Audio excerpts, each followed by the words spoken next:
izo ni inyigisho z'ubuyobe, ni inyigisho zitari zo. Ngira ngo dukwiye kumvira ijambo ry'Imana, ubwo Imana idutegeka kumvira abayobozi, kandi abayobozi Imana ibashyirwaho n'Imana.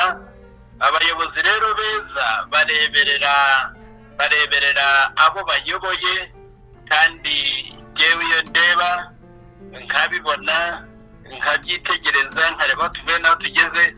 Imana yaduhaye abayobozi beza bahora badushakira ibyiza. Mu ijambo ry'Imana rero ntaho batubwira ngo mwitegure ngo byacitse bigiye kumera gutya, ahubwo ijambo ry'Imana rirahumuriza. Aba rero b'inyigisho z'ubuyobe ngira ngo dukwiye kubirinda, ndetse tugafasha n'undi uwo ari we wese uri ugendera muri izo nzira, uriho wumva nabi, uriho ushukwa yuko izi nkingo ntagiye inkingo zitabayeho. Twagiye duca mu nkingo kenshi, twagize inkingo z'ituntu, tugira inkingo za rujora, niba ari rujora niba ari cyo iseru, tugira inkingo z'ubwoko bwinshi. N'ubu ngubu iyo abana bavutse bakiri bato bahabwa inkingo, kandi tuzi neza yuko inkingo zirafasha, inkingo ziradukingira, ariko abo bantu bariho bagenda bigisha izo nyigisho ntabwo ari byo. Imana iba hose, ntabwo Imana irindira gusengerwa mu buvumo cyangwa hejuru y'imisozi. Imana ibana natwe, igendana natwe, aho tuyisengera hariho hose iratwumva. Rero uzashoka umuntu ngo Imana izakumva kubera ko wagiye mu buvumo, izo ni inyigisho z'ubuyobe, kandi zizabaho kuko hariho na bamwe babikoresha kugira ngo bibonere amaramuko n'amarongo. Ibyo rwose nibyo dukwiye gusengera ngo Imana ibice, kandi abafite bigishijwe basobanukiwe tugerageze gufasha abantu nk'abo. Murakoze. Abakristo bose baba mu majyaruguru, baba mu gihugu cyose, kubw'umwihariko abakristo b'abangilikani, ariko kandi abakunda Imana bose tutarenze amadini. Noheli nziza mwese, Noheli dusanze mu bihe bidasanzwe bya COVID-19, ndetse ngira amahirwe yo kubinginga mwokagira Imana mwe ngo mwikingize, mufate urukingo rwa kabiri abafashe urwa mbere, bafashe urwa kabiri mufate urwa gatatu, bariho barazitanga.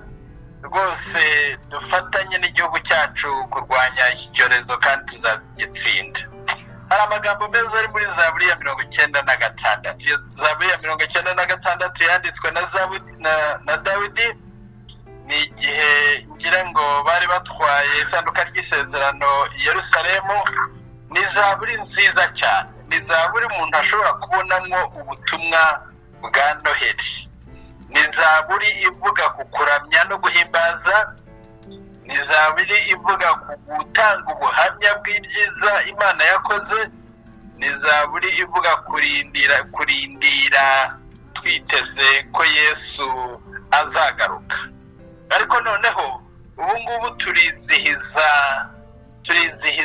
Noheli, turibuka Noheli. Iyi Zaburi nayo ni nziza muri ubwo buryo, kuko ni Zaburi tubwira ngo nimuririmbire Uwiteka indirimbo nshya. Nimuririmbire Uwiteka, muririmbe Uwiteka, muhimbaze izina rye. Ngira ngo iki gihe ni igihe cyo kuririmbira Uwiteka, ni igihe cyo guhimbaza izina rye. Kubera iki? Kwerekana ko twerekana agakiza ke tubona mu mpano yaduhaye, tubonera muri Yesu Kristo umukiza wacu, uwo twibuka watuvukiye. Ubwo rero ni uguhimbaza Imana, ni ukwiririmbira indirimbo nshya, kubera ko gakiza duhawe, kubera ko gakiza twabonye, kubera ko gakiza tweretswe, kubera urwo rukundo Imana yatugiriye. Iyo Zaburi kenshi ifite amagambo meza nkunda cyane. Rwose Jadofisi sinzi ko navuga ko wantunguye, ariko ifite amagambo meza cyane, kuko ufite n'amagambo avuga ngo mwogeze icyubahiro cy'Imana. Impamvu rero kogeza icyubahiro cy'Imana, impamvu yo gushima Imana ni uko Uwiteka akomeye, ngo akwiriye gushimwa cyane, kandi ngo ateye ubwoba. sinzi ko ateye ubwoba ahubwo ni uburyo bwo kumuha icyubahiro kimukwiye, ariko Uwiteka arakomeye. Muri iyo zaburi hari ahantu bavuga ngo Uwiteka ari ku ngoma, ngira ngo ni mu murongo wa 10 cyangwa se wa 11, ariko ndibaza ko ari mu murongo wa 10. Uwiteka ari ku ngoma, ngo rero kuba ku ngoma k'Uwiteka ni ukumwimuka mu bugingo bwacu kuri twebwe, kugira ngo twizihize Noheli twibuka urukundo rw'Imana, turamya duhimbaza uku kuririmba ngo turirimbire Uwiteka, tubwire amahanga yose. Dufite ubutumwa tubwiye kubwira amahanga yose, nuko Imana yadukunze ikaduha umwana wayo akaza muri iyi si ngo adukize, ngo tubone ubugingo kandi ubugingo bwuzuye. Ubwo nibwo butumwa numva dukwiye kujyana, nibwo butumwa numva dukwiye kubwira amahanga yose.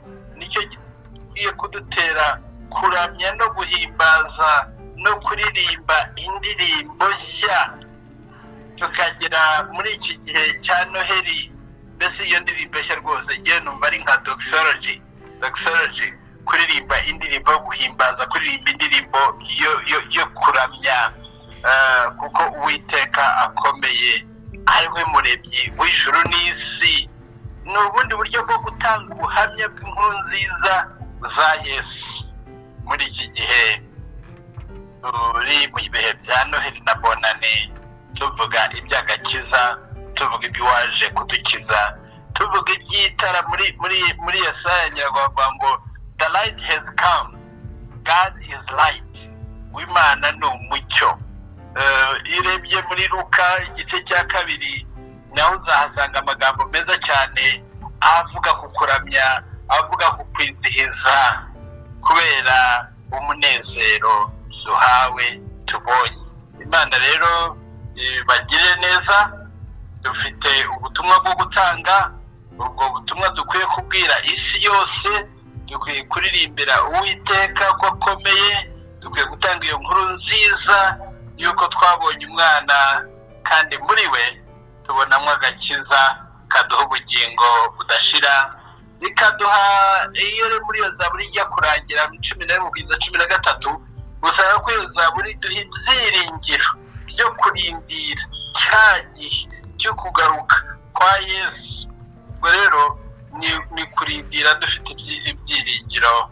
Mu magambo make navuga ibintu bitatu: turamye, duhimbaze kuko Imana ikomeye kandi ari nziza kandi yadukunze, tuvuge ibyiza yadukoreye birimo ko kuduha umwana wayo ngo tubone ubugingo budashira, ngo tubere incungu y'ibyaha byacu, hanyuma turindire twizeye kandi dufite ibyiringiro ko Kristo azagaruka, kandi yuko igihe azagaruka azatujyana kubana na Se. Imana ishimwe rero. Noheli nziza n'umwaka muhire, mwirinde rwose, mukora ibisabwa byose, amabwiriza munayazi, kugira ngo twinjire muri uyu mwaka wa 2022 tuwinjiremo neza, duhimbaza, turamya, tuvuga inkuru nziza y'ibya Yesu. Murakoze, Imana ibagire neza, mu izina rya Data n'iry'Umwana n'iry'Umwuka Wera. Amen. Murakoze cyane. Dushobora kutazongera kubabona mu gihe cyo kwizihiza umwaka, ariko twumvise inkuru nziza yuko ngo mwungutse na diocese nshya mw'itorangirikani mu mwaka uri imbere rwose ngo tugiye kwinjiramo. Mu itorero Anglikani rigiye kunguka diocese nshya. Iyo diocese zaba ari diocese ya Nyaruguru, ni diocese zabibutse kuri diocese ya Kigeme, ndetse kongerwa amaparuwase nk'atatu avuye muri diocese ya Butare. Ubwo rero izaba ifashe akarere ka Nyaruguru. Tuzashyiraho umwaka utaha mu kwezi kwa 8, ngira ngo ni itariki 28. Ubwo rero turatwite mu magambo make turasenga Imana izadufashe iyo diocese ivuke neza. Nukwagura ivugabutumwa, nukuvuga ubutumwa. Murazi ko dufite diocese missionnaire ya Karongi yatangiye umwaka ushize, nayo itangira mu bihe bikomeye, mu bihe bidasanzwe. Iyo ibintu bibaye mu bihe bidasanzwe, abantu babikora mu buryo budasanzwe nyine, kandi iyo diyoseze turiho turabona iri kuri turiho turabona ibintu byiza biriho biba turizera rero niyo yuko n'iya Nyaruguru ariko bizagenda. Ubwo rero mu bisengere musengere diyoseze musengere ni processus ndende yo gusenga ngo Imana izaduhe umwepiskopi yikwiye, yo gusenga ngo Imana izatange ibikenewe byose mu gihe gikwiye. Ubwo rero twasaba ngo abakristo bafatanye natwe gusenga muri ubwo buryo bwo kungura umurimo w'Imana. Murakoze cyane, namwe muzaryoherwe n'umwaka mushya muhire rwose, muzawurya haryoshye kandi ubaryohere. Murakoze cyane Jadofis. Murakoze cyane. Murakoze cyane. Hambere hisi politiki n'imiyoborere. J'aime souvent dire la vérité et pour moi toute vérité est bonne à dire. Intambara z'urudaca. Le feu nucléaire est déchaîné contre les hommes. Une boule de feu de plusieurs. Amanyanga mu butegetsi. Ugwamamare no kurindimuka kw'ingoma. Impinduka zagiturumbuka uko ibihe byagiye bigimba kujya imbere. Niyo makuru musangizwa ku rubuga Hambere hisi. Yes we can. Yes we can. Yes we can. N'ibiganiro mutegurirwa na Tuyishime Jadofis.